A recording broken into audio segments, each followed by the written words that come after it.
दिल्ली के बॉर्डर पर किसानों का आंदोलन 26वें दिन भी जारी है। सरकार ने बातचीत का एक और ऑफर दिया, लेकिन किसान कुछ भी सुनने को राजी नहीं है। केंद्र सरकार ने आंदोलन कर रहे 40 किसान संगठनों को कल भी बातचीत का न्योता भेजा है, लेकिन किसानों को तीनों कृषि कानूनों की वापसी के सिवा कुछ भी मंजूर नहीं है। किसानों ने अपना आंदोलन और तेज कर दिया है। आज किसान 24 घंटे की भूख हड़ताल कर रहे हैं। किसानों का फॉरवर्ड प्लान भी तैयार है। 23 दिसंबर को किसान दिवस मनाने की तैयारी है।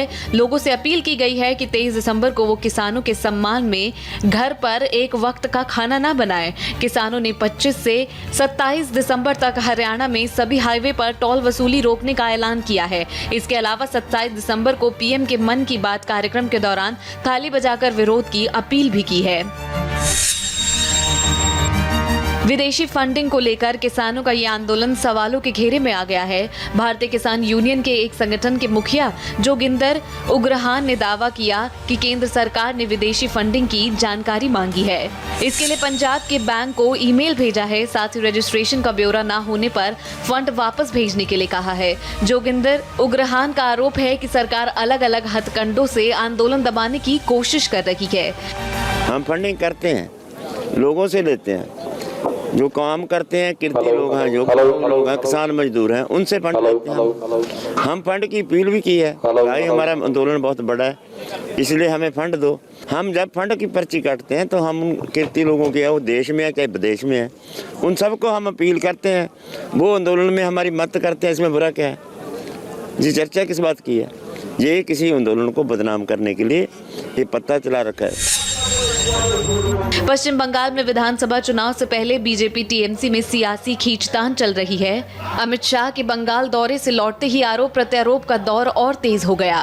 नदिया में टीएमसी के खिलाफ वोट देने पर खून बहाने की धमकी दी गई। दीवारों पर धमकी वाले संदेश लिखे गए हैं, जिसमें कहा गया कि अगर बीजेपी को वोट दिया तो श्राद्ध की तैयारी करके रखें।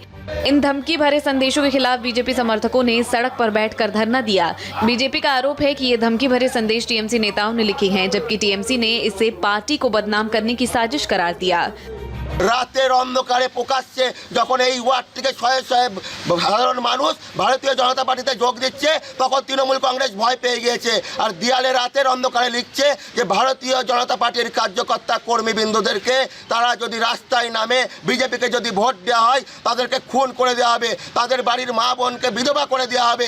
এই ধরনের নোংরা নক্কারজনক ঘটনা ঘটাচ্ছে তৃণমূল কংগ্রেস। কিছু লোক তৃণমূলের সম্মান, দলনেত্রীর সম্মান পূর্ণ করার জন্য এই ধরনের কাজ করে মানে তৃণমূলকে ক্ষতি করার চেষ্টা করছে। এই দল কখনো এই কাজে বরদাস্ত করবে না। যথাযথ ব্যবস্থা নেওয়ার জন্যে আমরা জেলা তৃণমূল কংগ্রেস সভানেত্রীর কাছে জানাবো।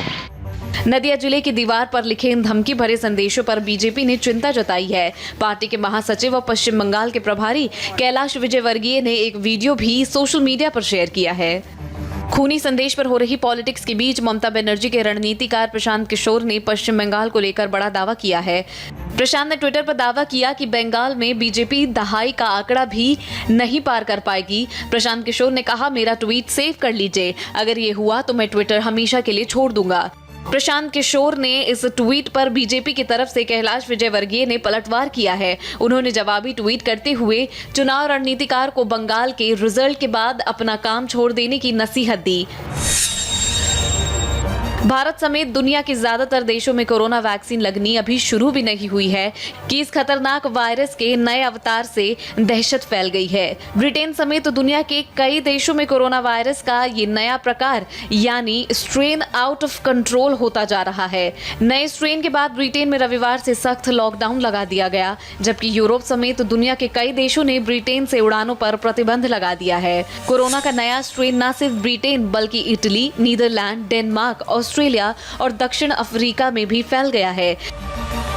दिल्ली के सीएम अरविंद केजरीवाल ने यूके से आने वाली सभी फ्लाइट्स पर तुरंत रोक लगाने की मांग की है। इस गंभीर खतरे को देखते हुए भारत में भी आज इमरजेंसी मीटिंग हुई। इसके बाद स्वास्थ्य मंत्री ने कहा कि सरकार नजर बनाए हुए है, घबराने की जरूरत नहीं है। ये सब इमेजिनरी सिचुएशंस, इमेजिनरी बातें, इमेजिनरी पैनिक, इन सब के अंदर आप अपने आप को मत उलझाइए।